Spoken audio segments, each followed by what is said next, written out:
It's probably the most powerful sound in the entire world. I mean, think about it.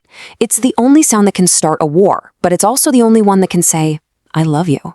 So how do we actually use this incredible thing we all have? Let's get into it. Sound expert Julian Treasure put it so well. The human voice, it's the instrument we all play every single day. But here's the tricky part, right? A lot of us feel like we're playing it completely out of tune. I mean, you've been there, haven't you? You're talking, and you can literally see the other person's eyes glazing over. They're just drifting away. Why on earth does that happen? And maybe more importantly, how can we start speaking in a way that actually makes a difference? Well, it often starts by ditching a few bad habits. Okay, so first things first, let's talk about what gets in our way. Julian Treasure calls these the 7 deadly sins of speaking, and these are the really common habits that just make people switch off. So first up, we have gossip. I mean, if you're gossiping about someone else to me, I know that 5 minutes later, you're going to be gossiping about me. Simple as that. Then there's judging. It's just so hard to listen to someone when you feel like you're being put under a microscope. And of course, negativity and its close cousin, complaining. It's like a virus. It just spreads misery. Then we have excuses, the blame game. It's exhausting for everybody.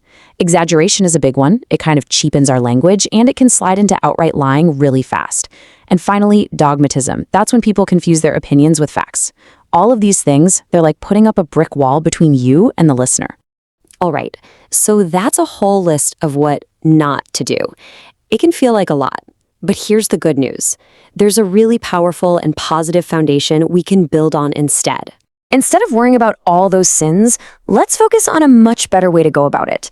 There are these 4 powerful cornerstones we can stand on that make our speech powerful and, actually work. And what's really cool is they spell out a word. And that word is hail. Just look at that definition, to greet or acclaim enthusiastically. I mean, isn't that exactly how we want people to receive what we're saying? It's perfect. So what is hail? Well, the H is for honesty, just being straight and true in what you say. It builds trust. The A is for authenticity, which is just about being yourself. People connect with the real you. I stands for integrity, being your word, doing what you say you'll do. It shows you're reliable.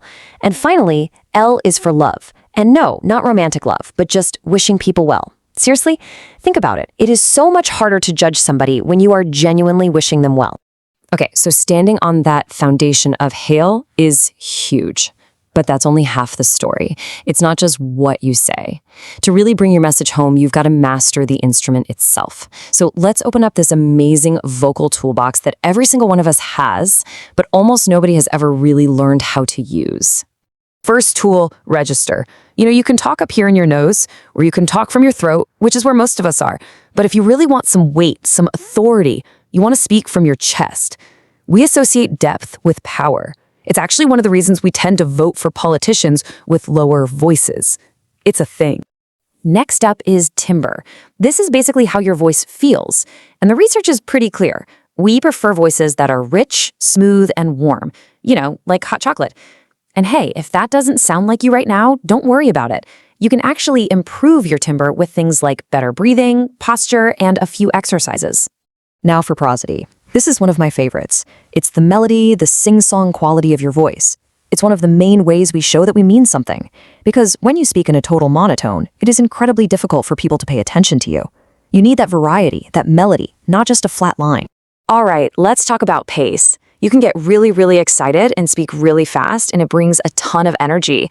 Or you can slow right down for emphasis.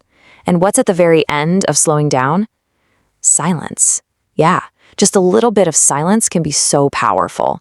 You don't have to fill every single gap with ums and ahs. And of course, we've got pitch and volume. You can raise your pitch at the end of a sentence to ask a question. Or you can use your volume to show excitement. Or you can get really quiet to make people lean in and pay attention. The secret is variation. It's not about being stuck on one setting all the time. So now you know about all these awesome tools. But listen, before any big moment, a presentation, a job interview, even a tough conversation, you have to warm up your instrument. You wouldn't start a car on a freezing day and just floor it, right? So don't do that to your voice. Here are 6 super simple exercises to get you ready. Come on, try them with me. First, put your arms up, take a deep breath in, and just sigh it out. Feels good, right? Next, for your lips, just go ba, ba, ba, ba. Then, the lip trill, like you're a little kid. Warm up the tongue with a big la, la, la, la, la. Roll an R. And finally, my favorite, the siren. Start high and go low.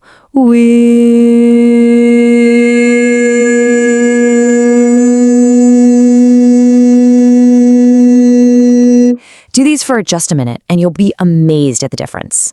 So let's zoom out for a second and think about why any of this really matters. We're living in a world that is just so noisy, so full of bad communication, people not speaking with care and people not listening with intention.